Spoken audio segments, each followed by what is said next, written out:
Assalamualaikum and hello everyone. My name is Nur Anis Al-Wahida binti Muhammad Tamiti and I'm a student pursuing a bachelor's degree in biomedical science at University College of Poweb International.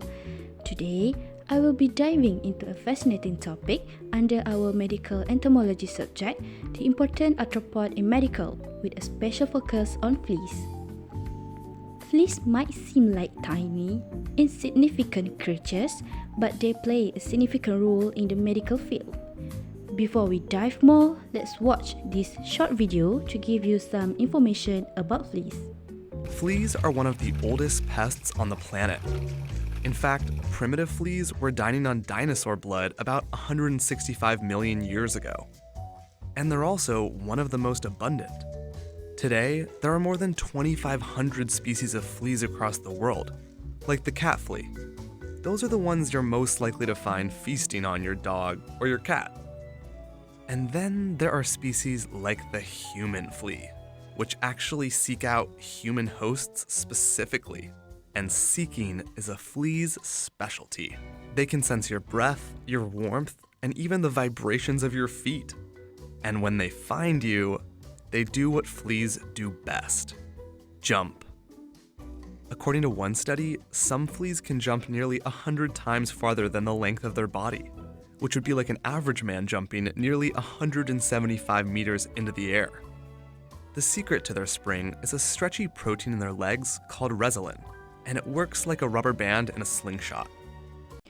Throughout this presentation, I will be explaining about their basic characteristic and behavior, the life cycle, the disease cause, and also laboratory diagnosis. And the last one, what can we do to prevent and control fleas population in our pets and homes? Flea, order Siphonophthera, any of a group of blood-sucking insects that are important carriers of disease and can be serious pests. Fleas are parasites that live on the exterior of the host, ectoparasitic. Fleas are small, wingless insects with a tough cuticle bearing many bristles. The adult flea is usually less than 5 mm in length. They feed exclusively on the blood of mammals, including humans and birds. The mouth parts are adapted for pressing skin and sucking blood with 2 pairs of well-developed palps. Fleas prefer animal hosts but will resort to biting people when animals are unavailable.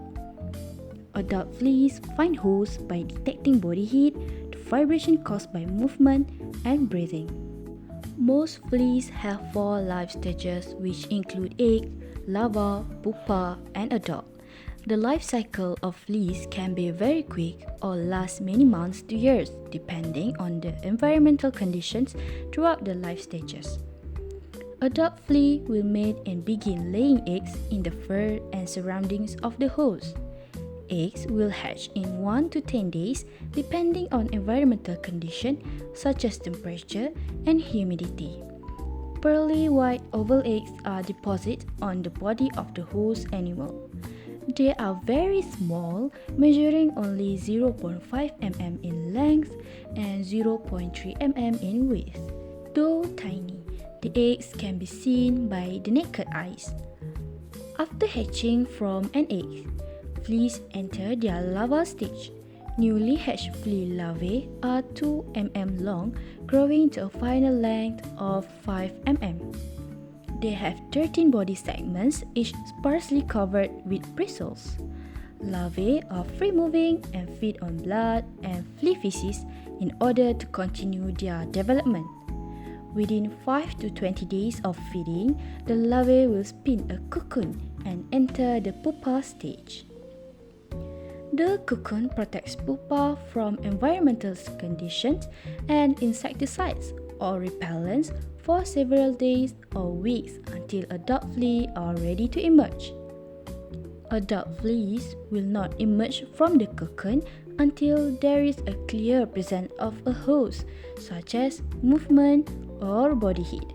Adult females begin to feed from a host within a few hours of emerging from the cocoon and soon after will mate and begin laying eggs. The black dots was one of the most devastating pandemics in human history.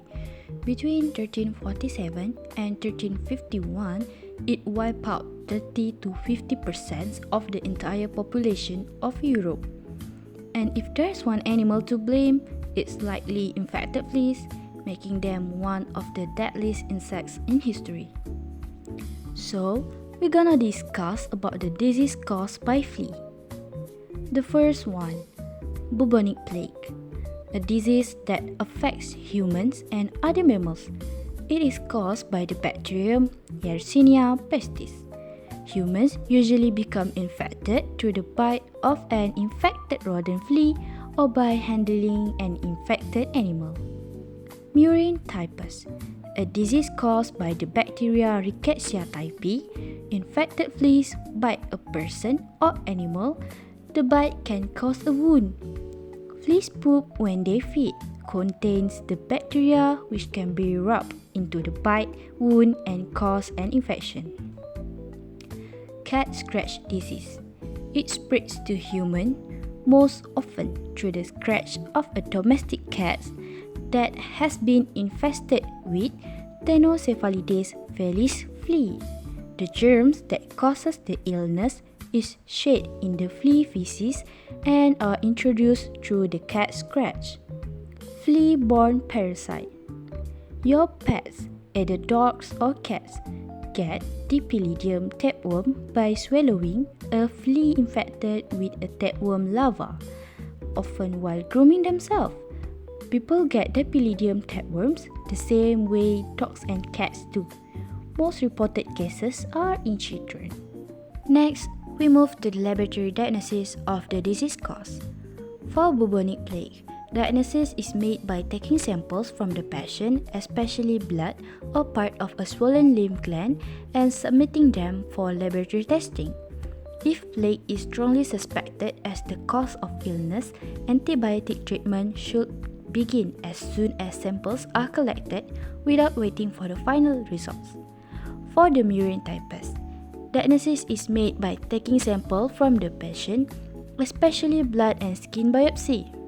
The sample of the skin from your rash will be tested in a lab, and for the blood samples, the results can indicate the presence of infection.